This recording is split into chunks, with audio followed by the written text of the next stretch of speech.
जय माता दी। नमस्कार दोस्तों, स्वागत है आप सभी का हमारे YouTube चैनल लक्ष्मी शर्मा की कहानियां पर। प्यारे भक्तगणों, माघ महीने की शुरुआत हो चुके हैं। आज है माघ महीने की प्रथम शनिवार, तो मैं आप सभी को सुनाऊंगी शनिवार शनि भगवान की प्रेत कथा को बड़ी ही श्रद्धा से पूरा जरूर सुनेगा। शनि महाराज की कृपा से आपकी सभी मनोकामना अवश्य पूरी होगी। प्रेम से बोलिए शनि महाराज की जय। अब सुनिए कथा। एक समय स्वर्गलोक में सबसे बड़ा कौन के प्रश्न पर नवग्रहों के देवता में वाद विवाद हो गया। अब निर्णय के लिए सभी देवता देवराज इंद्र के पास पहुंचे और बोले, हे देवराज, आपको निर्णय करना होगा कि हम में से सबसे श्रेष्ठ कौन है।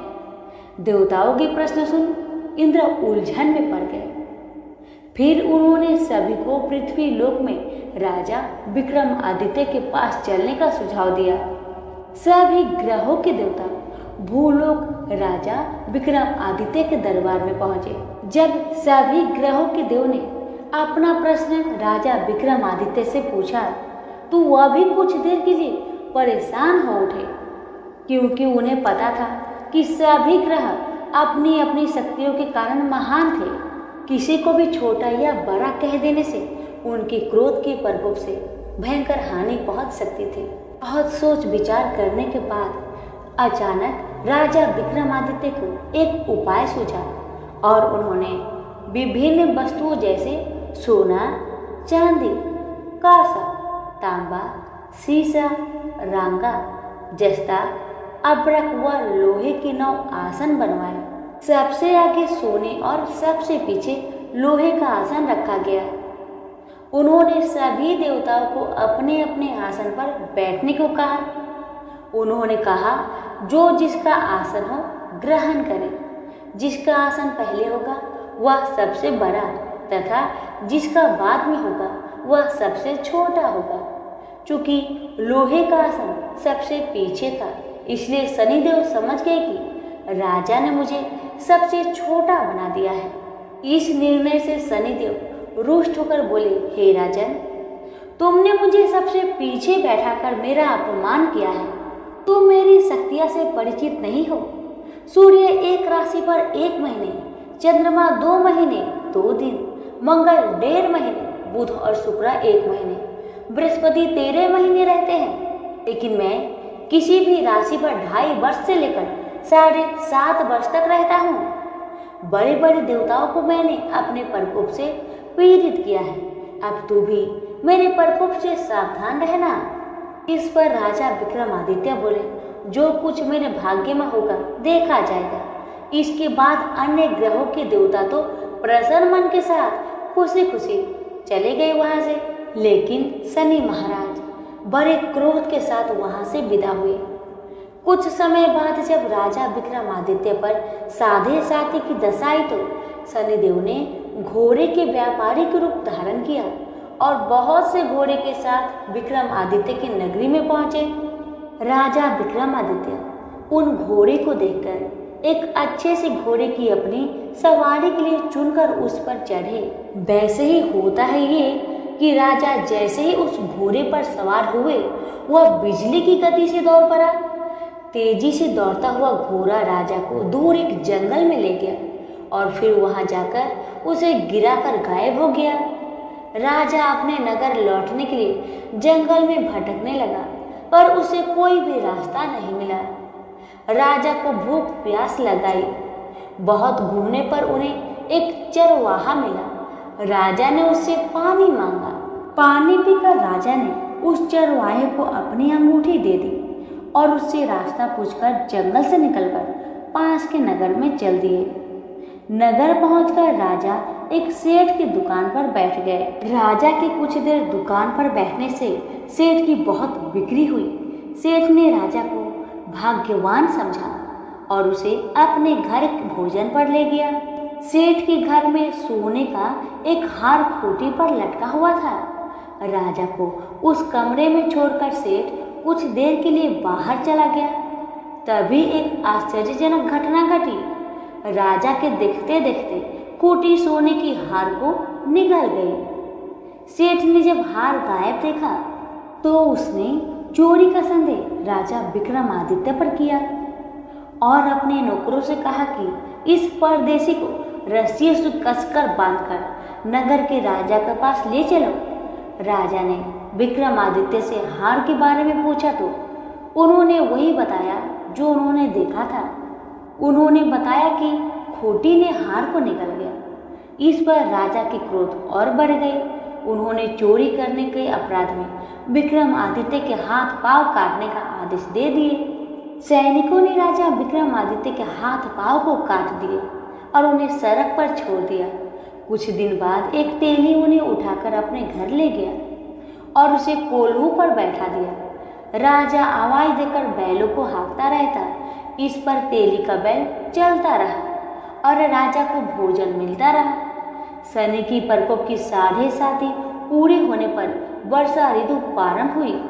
एक रात विक्रमादित्य मेघ मल्हार गा रहे थे। तभी नगर की राजकुमारी मन भावनी रथ पर सवार उस घर के पास से गुजरी। उसने मल्हार सुना तो उसे बहुत अच्छा लगा और उसने दासी को भेजकर गाने वाले को बुला लाने को कहा।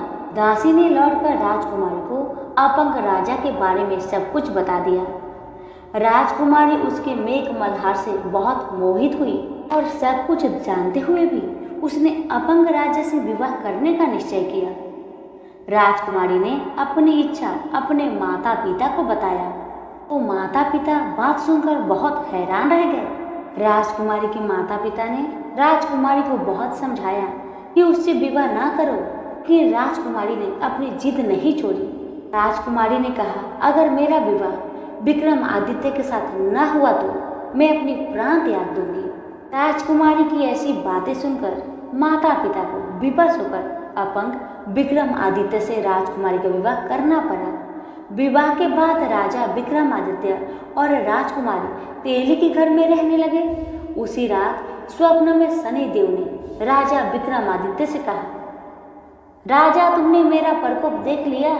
मैंने तुम्हें अपने अपमान का दंड दिया है। राजा ने शनिदेव से क्षमा करने को कहा और प्रार्थना की, हे शनि महाराज, आपने जितना दुख मुझे दिया है अन्य किसी को न देना। शनि महाराज ने कहा, राजन, मैं तुम्हारी प्रार्थना स्वीकार करता हूँ। जो कोई स्त्री पुरुष मेरी पूजा करेगा, कथा का श्रवण करेगा, जो नित्य ही मेरा ध्यान करेगा, चींटियों को आटा खिलाएगा, वह सभी प्रकार के कष्टों से मुक्त होता रहेगा तथा उसके सब मनोरथ पूर्ण होंगे। यह कहकर शनि भगवान अंतर्ध्यान हो गए।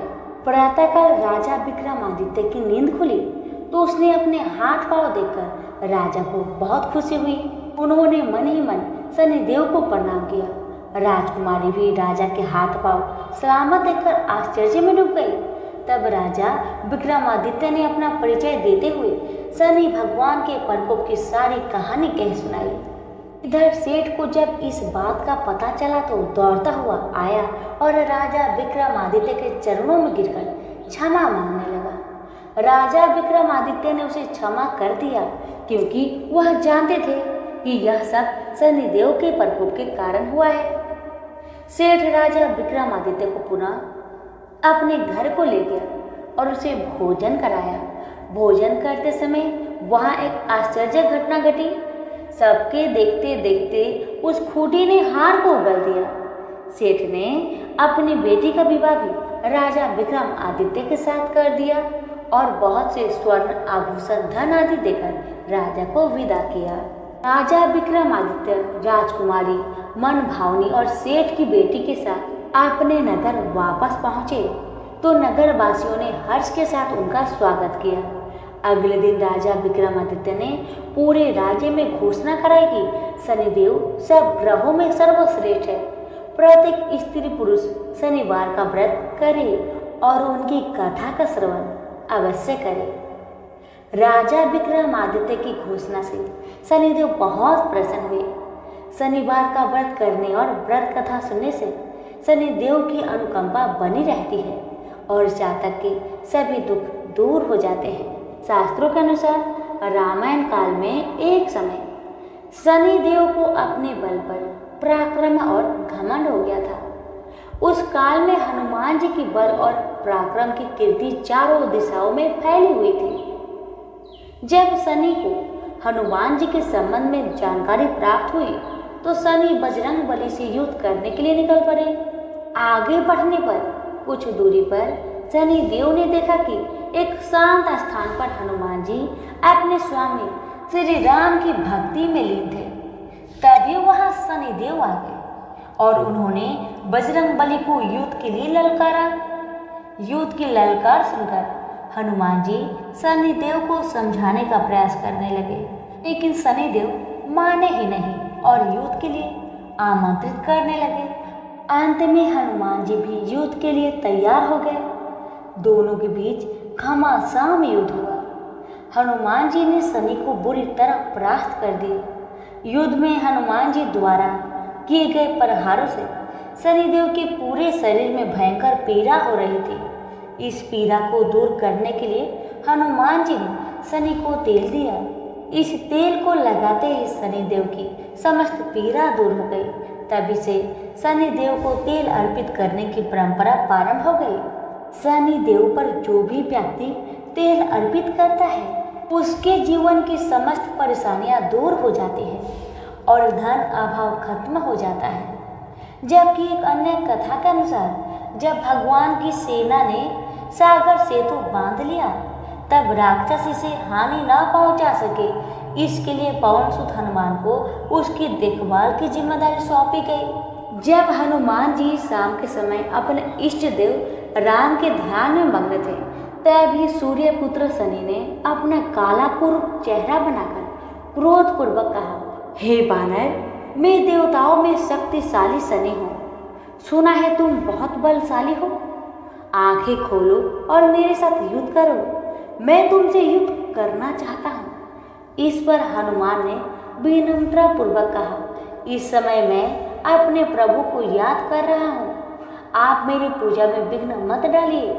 आप मेरे आदरणीय हैं। कृपा करके आप यहाँ से चले जाइए। जब शनिदेव लड़ने पर उतर आए तो हनुमान जी ने अपनी पूंछ में लपेटना शुरू कर दिया, फिर उन्हें कसना प्रारंभ कर दिए। जोर लगाने पर भी शनि उस बंधन से मुक्त नहीं हो पा रहे थे, पीड़ा से व्याकुल होने लगे। फिर हनुमान जी ने सेतु की परिक्रमा कर शनि के घमंड को तोड़ने के लिए पत्थरों पर पूंछ को झटका दे देकर पटकना शुरू कर दिए। इससे शनि का शरीर लहूलुहान हो गया, जिससे उनकी पीड़ा बढ़ती गई। तब शनिदेव ने हनुमान जी से प्रार्थना की कि मुझे बंधन से मुक्त कर दीजिए। मैं अपने अपराध की सजा पा चुका हूँ, फिर मुझसे ऐसी गलती कभी नहीं होगी। तब हनुमान जी ने जो तेल दिया उसे घाव पे लगाते ही शनिदेव की पीड़ा मिट गई। उसी दिन से शनिदेव को तेल चढ़ाया जाता है, जिससे उनकी पीड़ा शांत हो जाती है और वे प्रसन्न हो जाते हैं। शनि को तेल अर्पित करते समय ध्यान रखें ये बात, शनिदेव की प्रतिमा को तेल चढ़ाने से पहले तेल में अपना चेहरा अवश्य देखें। ऐसा करने पर शनि के दोषों से मुक्ति मिलती है, धन संबंधी कार्य में आ रही रुकावटें दूर हो जाती है और सुख समृद्धि बनी रहती है। प्रेम से बोलिए शनि महाराज की जय। पिपलाद ऋषि का नाम आप सभी ने सुना होगा। वह महर्षि दधीचि के पुत्र थे। महर्षि दधीचि जिन्होंने अपनी हड्डियों का दान कर दी थी, जिससे इंद्र का वज्र बनाकर और वृतासुर का संहार संभव हो पाया था। यह घटना ब्रह्म पुराण की है। शमशान में जो महर्षि दधीचि के मांस पिंड का दाह संस्कार हो रहा था तो उनकी पत्नी अपने पति का वियोग सहन न कर पाई और पास में स्थित पीपल के वृक्ष की कोटर में जो जड़ों के कारण एक गड्ढा बन जाता है उसमें अपने 3 वर्ष के बालक को रखकर स्वयं चीता पर सती हो गई। इस प्रकार महर्षि दधीचि और उनकी पत्नी का बलिदान हो गया, किंतु पीपल की कोटर में रखा बालक भूख प्यास से तड़पने लगा और चिल्लाने लगा। जब कोई वस्तु से नहीं मिली तो कोटर में गिरे हुए पीपल के फल खाकर वह बड़ा होने लगा। एक दिन देव ऋषि नारद वहाँ से गुजर रहे थे। नारद जी ने पीपल की कोटर में बालक को देखकर उससे उसका परिचय पूछा। बालक ने अपना परिचय दिया और बताया कि मैं नहीं जानता कि मैं कौन हूँ। नारद ने पूछा, तुम्हारा जनक कौन है? तब बालक भी उसी तरह का उत्तर दिया कि वह नहीं जानता कि उसके जनक कौन है। तब नारद जी ने अपना ध्यान धरकर उस बच्चे के बारे में पूरी जानकारी निकाली और उसे बताया कि तुम महान दधीचि के पुत्र हो। तुम्हारे पिता की अस्थियों का वज्र बनाकर ही देवताओं ने असुरों पर विजय प्राप्त की थी। नारद ने बताया कि तुम्हारे पिता दधीचि की मृत्यु मात्र 31 वर्ष की उम्र में ही हो गई थी। बालक ने अपने पिता की अकाल मृत्यु के बारे में जानना चाहा। तब नारद जी ने बताया कि उन पर आई इस विपत्ति का कारण शनिदेव की महादशा थी। नारद जी ने उस बालक को पिप्पलाद नाम दिया क्योंकि वह पीपल के पत्ते और उसका गुदा खाकर बड़े हुए थे। उसके बाद नारद जी ने उसे दीक्षित किया। नारद जी के जाने के बाद उस बालक ने, जिसका नाम पिप्पलाद था, ब्रह्मा जी की घोर तपस्या की। ब्रह्मा जी ने जब बालक से वर मांगने के लिए कहा तो पिप्पलाद ने अपने दृष्टि मात्र से किसी को भी जलाने की शक्ति मांगी।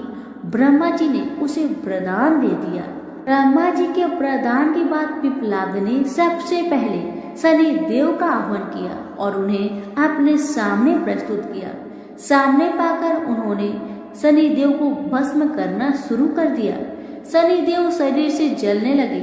ब्रह्मांड में कोलाहल मच गया। सूर्य पुत्र शनि की रक्षा के लिए सारे देवता विफल प्रतीत हो रहे थे। सूर्य ने अपनी आंखों के सामने अपने पुत्र को जलता हुआ देखा। ब्रह्मा जी उसे बचाने के लिए विनय निवेदन किया। ब्रह्मा जी ने स्वयं पिप्पलाद के सम्मुख प्रकट होकर शनिदेव को छोड़ने के लिए कहा, किंतु वह तैयार न हुए। ब्रह्मा जी ने एक के बदले 2 वरदान मांगने की बात कही। तब पिप्पलाद ने खुश होकर 2 वरदान मांगे। पहला, जन्म से 5 वर्ष तक किसी भी बालक की कुंडली में शनि उसको कारक नहीं होगा। जैसे मैं अनाथ हुआ, शनि के कारण कोई और अनाथ नहीं होगा। दूसरा, उन्होंने कहा मुझे अनाथ को पीपल में शरण दी थी। जो व्यक्ति सूर्य उदय से पूर्व पीपल वृक्ष पर जल चढ़ाएगा उस पर शनि की बुरी महादशा का असर नहीं होगा। माँ जी ने तथास्तु कहकर वरदान दिया। तब पिप्पलाद ने चलते हुए शनि को अपने ब्रह्मदंड से उसके पैरों पर आघात करते हुए मुक्त किया, जिससे शनि देव के पैर क्षतिग्रस्त हो गए और वह पहले जैसे तेजी लायक नहीं रहे। आता तभी से शनि को शनिचराय, जिसे हम आम भाषा में शनिचर कहते हैं, कहा जाता है कि रतिया शनिचरा जो धीरे धीरे चलता है, वह शनिचराय आग से जलने के कारण शनि की काया काली पड़ गई। आप अक्सर किसी भी पीपल के पेड़ के नीचे शनि की काली मूर्ति जरूर देखते होंगे। उसके पीछे यही पौराणिक कारण है। जब शनि की महादशा या साढ़े साथी चलती है जो आपके लिए अच्छी नहीं है, तो ज्ञानी जनों के पास बहुत सारे उपाय होते हैं, परंतु आम जनों को करने का एक साधारण सा उपाय मैं आपको बताती हूँ, जिसका लाभ 100% मिलता है। आपको सुबह उठना है, सूर्य उदय से पूर्व नहा धोकर पीपल के वृक्ष को जल देना है, उसके साथ चक्कर लगाने हैं और 7 चक्कर लगाने के बाद इस मंत्र को हिंदी में बोलना है। आपको कहना है कि जिस तरह से आपने पिप्पलाद ऋषि की रक्षा की थी, ठीक उसी तरह मेरी भी रक्षा करें और आप पाएंगे कि कुछ ही दिनों में आपकी जिंदगी में शनि के बुरे प्रभाव कम होते जा रहे हैं। प्रेम से बोलिए शनि भगवान की जय, पिप्पलाद ऋषि की जय। एक ब्राह्मण को सपने में नीली घोड़ी पर नीले कपड़े पहने एक आदमी दिखाई देता है और कहता है, हे ब्राह्मण देवता, मैं तेरे लगूंगा। ब्राह्मण घबरा कर उठ गया। अगले दिन यही सपना उसे फिर आता है। यह सपना उसे रोज आने लगा। वह परेशान हो गया और चिंता के मारे दुबला होने लगा। उसकी पत्नी ने कारण पूछा तो उसने सपने के बारे में बताया। ब्राह्मणी बोली, वे अवश्य ही शनि महाराज होंगे। अब की बार देखे तो कहना लग जाओ, पर 1:15 से ज्यादा मत लगना। उस दिन सपना आने पर ब्राह्मण ने कहा, लग जाओ, पर कितने समय के लिए लगोगे? शनि जी बोले, 7.5 वर्ष का लगूंगा। ब्राह्मण ने कहा, क्षमा करे शनि जी, इतना भारी तो मुझसे झेला नहीं जाएगा।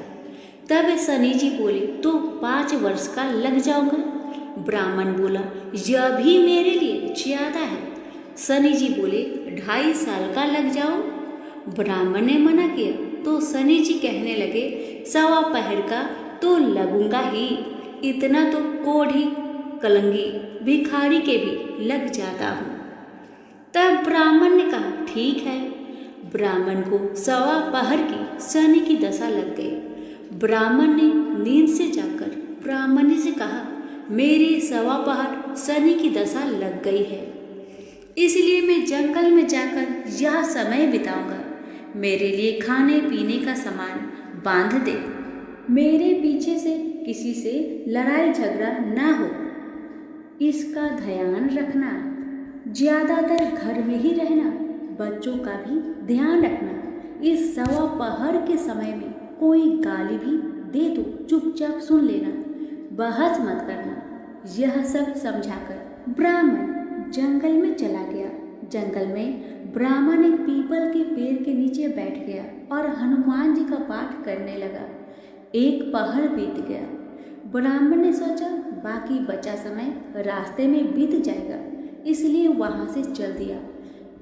रास्ते में एक बाड़ी में मतीरे लगे देखे। माली से एक मतीरा खरीदा, पोटली में बांधा और आगे बढ़ा। आगे एक आदमी मिला जो असल में शनिदेव थे।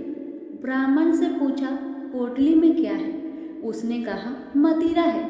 शनिदेव बोले, दिखाओ। ब्राह्मण ने पोटली खोली।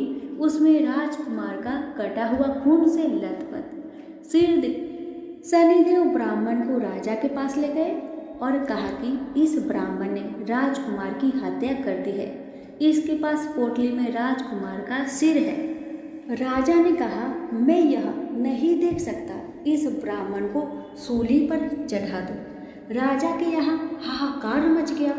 ब्राह्मण को सूली पर चढ़ाने से पहले पूछा गया कि उसकी कोई आखिरी इच्छा हो तो बताए। ब्राह्मण ने सोचा किसी तरह 1:15 पूरा करना होगा। उसने कहा, वह रोज बालाजी की कथा सुनता है, मरने से पहले अंतिम बार बालाजी की कथा सुनना चाहता हूँ। ब्राह्मण को कथा सुनाने का प्रबंध किया गया। कथा कहते कहते 1:15 पूरा हो गया।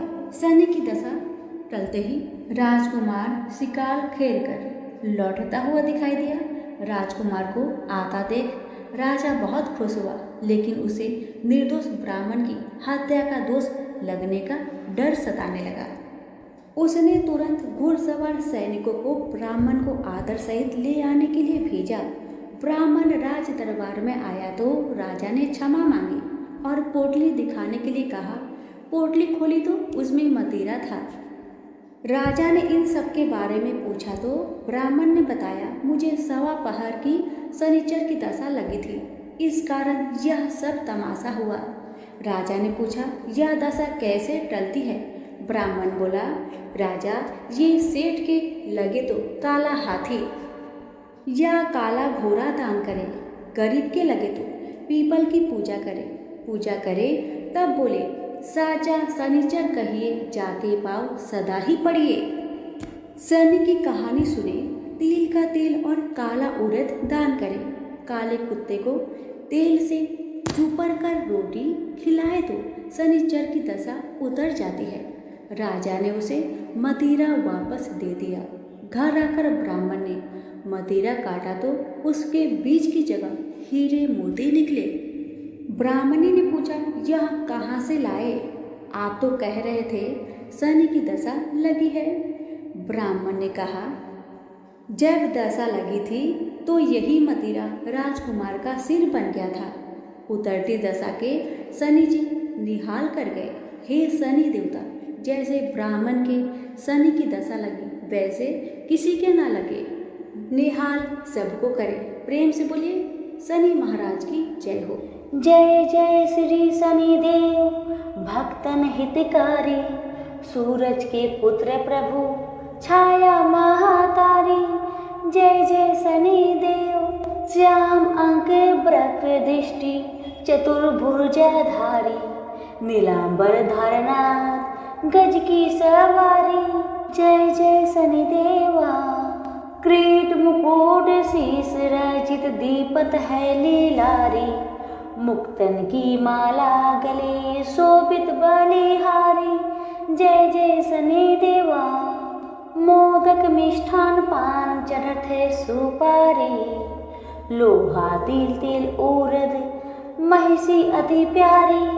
जय जय शनि देवा, जय जय शनि देवा, देव धनुज ऋषि मुनि सुमरन नर नारी, देव धनुज ऋषि मुनि सुमिरन नर नारी, विश्वनाथ धरत ध्यान शरण है तुम्हारी। जय जय शनि देवा, जय जय शनि देवा। प्रेम से बोलिए शनि महाराज की जय। अब सुनिए माँ महाकाली की कथा, तो प्रेम से बोलिए महाकाली की जय। काली कालिका या महाकाली हिंदू धर्म की एक प्रमुख देवी है। वे मृत्यु, काल और परिवर्तन की देवी है।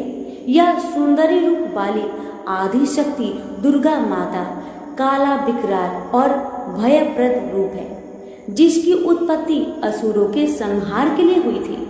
उनको विशेषतः बंगाल, ओडिशा और असम में पूजा जाता है। हिंदू धर्म में माँ काली का प्रमुख स्थान है। काली का अर्थ है समय और काल। ऐसा माना जाता है कि इनकी उत्पत्ति समय और काल पापियों के नाश के लिए हुई थी। समय और काल से कोई भी नहीं बच सकता, यह सभी को निकल जाता है। माता पार्वती ने यह भयानक रूप पापियों के विनाश के लिए धारण किया था। माँ काली पापियों के लिए विनाश है और अपने भक्तों के लिए प्रेम से भरी हुई है। जो भी प्राणी सच्चे मन से माँ की भक्ति करता है, माँ उसे मनोवांछित फल प्रदान करती है। माँ काली की कथा एक समय दारुक नाम के पापी असुर ने ब्रह्मा जी की तपस्या करके उन्हें प्रसन्न कर लिया। ब्रह्मा जी से पाए वरदान के कारण दारू अत्यंत बलशाली हो गया। वह देवताओं और ब्राह्मण को परेशान करने लगा।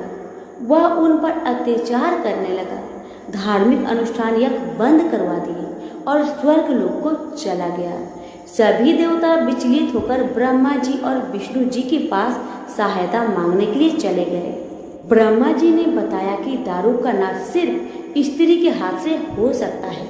सभी बड़े देवता भी उससे युद्ध में हार चुके थे। अंत में यह निश्चय किया गया कि दारू का वध भगवान शिव की पत्नी माता पार्वती करेगी। भगवान शिव ने अपनी तीसरा नेत्र खोलकर भयानक और प्रचंड महाकाली को जन्म दिया। उनका शरीर काले रंग का था और माँ काली के माथे पर तीसरा नेत्र और चंद्र रेखा थी। उनके हाथों में त्रिशूल और कई प्रकार के अस्त्र शस्त्र थे। महाकाली के प्रचंड रूप को देखकर सभी देवता थर थर कांपने लगे और वहां से भागने लगे। युद्ध में दारुक महाकाली से पराजित हुआ और इस तरह उस दुष्ट का अंत हुआ।